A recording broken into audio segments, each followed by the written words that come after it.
हम सब भगवान विष्णु के 7वें अवतार श्री राम के विषय में हमेशा से ही कुछ नया जानने के इच्छुक रहते हैं। मुझे वो बचपन के दिन आज भी याद है जब मैं छोटा था। मुझे मंदिर जाने में बहुत रुचि होती थी। हर रोज मैं सुबह उठ मंदिर जाया करता था, पर मेरी रुचि सिर्फ मंदिर जाने तक ही सीमित नहीं थी। न जाने क्यों, पर मैं भगवान के बारे में सब कुछ जान लेना चाहता था, भले ही वो जानकारी मुझे कहीं पे भी जाकर मिले। पर अफसोस यह संभव नहीं था। जैसे जैसे वक्त गुजरता चला गया, मुझे समझ आ गया हम कितनी भी कोशिश क्यों ना कर ले, पर इस जीवन रहते हम परम सत्य नारायण तक नहीं पहुंच सकते। रामायण में हमें श्री राम और उनके 14 वर्ष की कहानी देखने को मिलती है, पर क्या कभी आपने सोचा है, क्या आपको पता है कि माता सीता का जन्म कैसे हुआ और माता सीता को वैदेही क्यों कहा जाता है?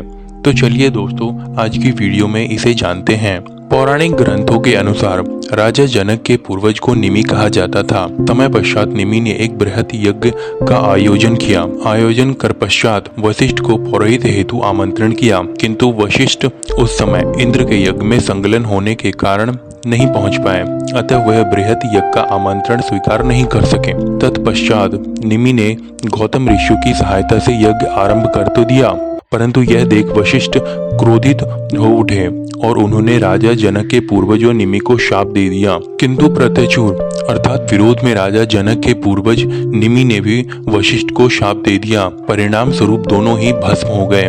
ये देख समस्त ऋषियां भयभीत हो उठे और वहां मौजूद ऋषियों ने एक विशेष उपचार से यज्ञ समाप्ति तक निमि का शरीर सुरक्षित रखा। निमि की कोई संतान नहीं थी। यह देख अतएव ऋषियों ने अरुणी अर्थात काठ का बना हुआ एक यंत्र जो यज्ञों से आग निकलने के काम आता है से उनके शरीर का मंथन किया, जिससे उनके एक पुत्र का उत्पन्न हुआ। शरीर मंथन से उत्पन्न होने के कारण जनक को मिथि कहा जाता है। मित्र देह से उत्पन्न होने के कारण यही पुत्र जनक, विदेह होने के कारण उनका नाम वैदेह और मंथन से उत्पन्न होने के कारण उसी बालक का नाम मिथिल हुआ और विदेह की पुत्री होने के कारण सीता माता को वैदेही भी कहा जाता था। रामायण में माता सीता को जानकी कहकर भी संबोधित किया गया है।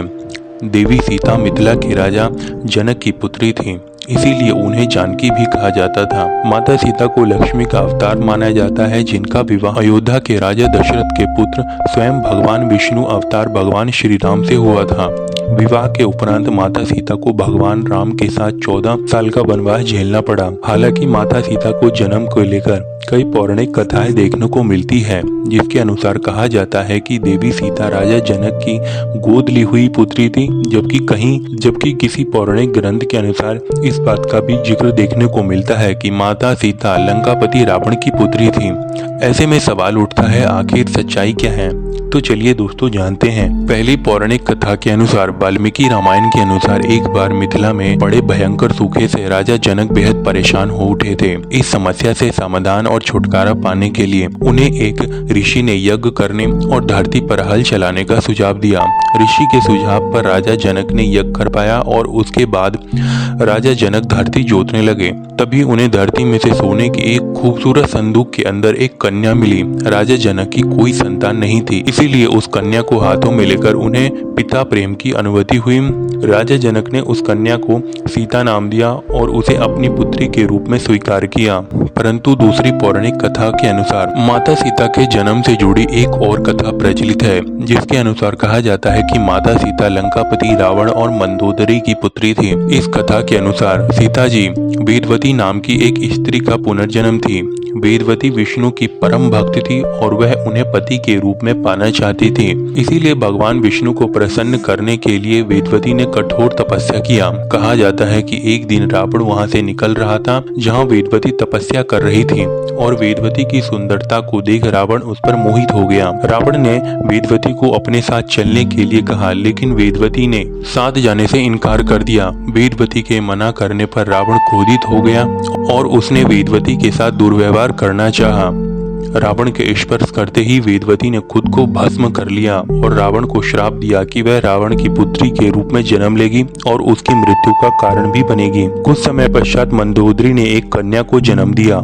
लेकिन वेदवती के श्राप से भयभीत रावण ने जन्म लेते ही उस कन्या को सागर में फेंक दिया, जिसके बाद सागर की देवी वरुणी ने उस कन्या को धरती की देवी पृथ्वी को सौंप दिया और पृथ्वी ने उस कन्या को राजा जनक और माता सुनैना को सौंप दिया। जिसके बाद राजा जनक ने सीता का पालन पोषण किया और उनका विवाह स्वयं नारायण अर्थात श्री राम के साथ संपन्न करवाया। तत्पश्चात वनवास के दौरान रावण ने सीता का अपहरण कर लिया, जिसके कारण श्री राम ने रावण का वध कर दिया। तो दोस्तों, इस तरह हमें दो पौराणिक कथाओं के अनुसार पता चलता है कि माता सीता का जन्म किस प्रकार का हुआ। तो दोस्तों, उम्मीद करता हूँ आपको ये वीडियो पसंद आई होगी। धन्यवाद।